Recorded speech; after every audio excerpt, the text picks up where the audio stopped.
Ha estat un llarg camí, però ha valgut moltíssim la pena. Caixa Popular. Cooperem amb les persones.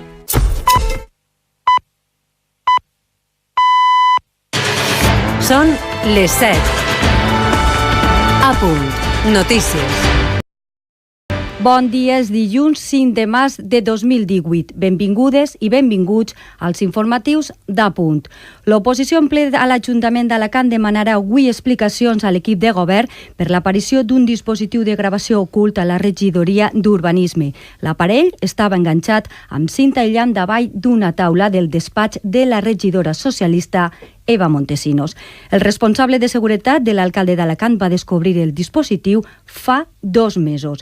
El portaveu de Compromís a l'Ajuntament d'Alacant, Nacho Bellido, presentarà avui un escrit davant la Fiscalia. La Fiscalia valora sobre si ha d'iniciar una investigació a l'efecte, perquè entenem que són uns fets que tenen la suficient gravetat com per no deixar-los passar per alt, perquè nosaltres allò que no entenem és que aquests fets no estiguen encara denunciats.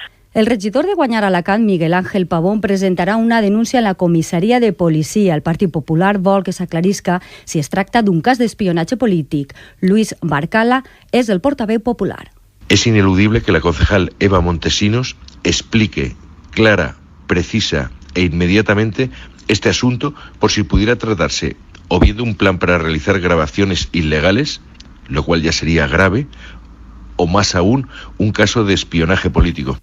L'alcaldia ha negat que no s'investigarà l'aparició del dispositiu i ha explicat que la Policia Nacional els va indicar que el cas no era constitutiu de delicte i per això no ho van denunciar.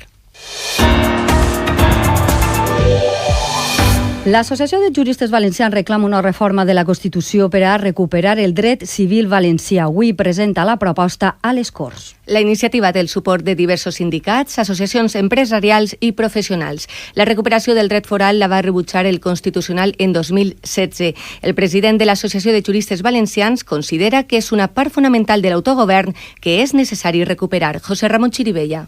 Lo que volem és que isca pronte i que isca de manera unànime, perquè la societat civil valenciana i 242 ajuntaments que representen a més del 85% dels valencians així no ho han demanat.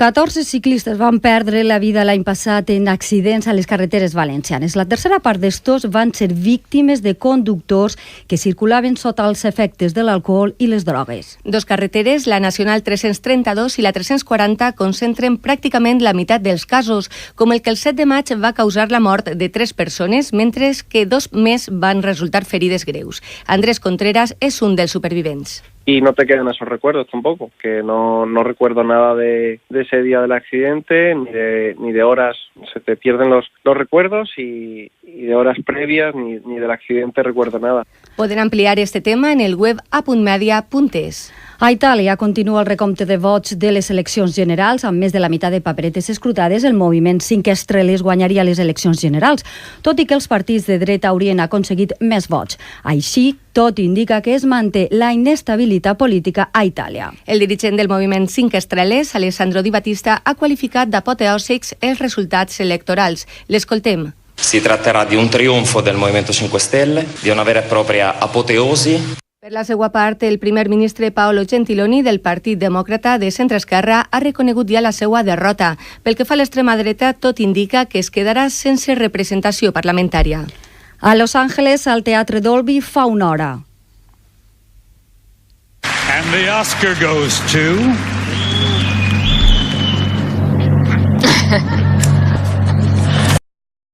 The Shape of Water.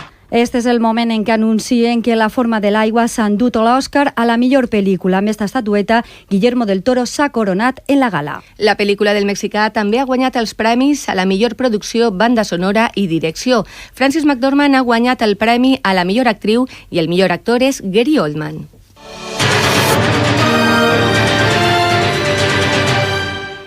En els esports, el Llevant presenta este migdia el nou entrenador. Es tracta del tècnic del filial Paco López, que s'encarregarà de dirigir el primer equip per al que resta de temporada. Esta nit es tanca la jornada de primera amb el Celta Las Palmas. Una victòria del conjunt insular situaria en descens directe els Granota. A nit a Mestalla, el València s'imposa al Betis per 2-0 amb els gols de Rodrigo i de Sasa. L'efectivitat dels de Marcelino els manté ferms en la lluita pels llocs Champions. El tècnic asturià no amagava la seva satisfacció. Repito, muy contentos de esta victoria muy importante que nos sirve, como acabas de comentar, para sumar 13 de los últimos 15 puntos. Pel que fa al trànsit, la pluja i el vent estan ocasionant circulació lenta a la carretera nacional 332 a l'altura de Calp, a la Marina Alta, en direcció a Alacant. A la resta de la xarxa circula sense incidències. Informació meteorològica. Un nou front de ponent agranarà el nostre territori i ens portarà nuvolositat abundant i ruixats dèbils i dispersos en les hores centrals del dia, des de l'interior i cap a la costa, però el més destacable serà el vent, que bufarà moderat de ponent amb ratxes que podran arribar als 80 km per hora. Les temperatures suaus, amb màximes entre els 18 i els 20 graus a la façana litoral. Més informació a les 8 i sempre en APOmedia.es.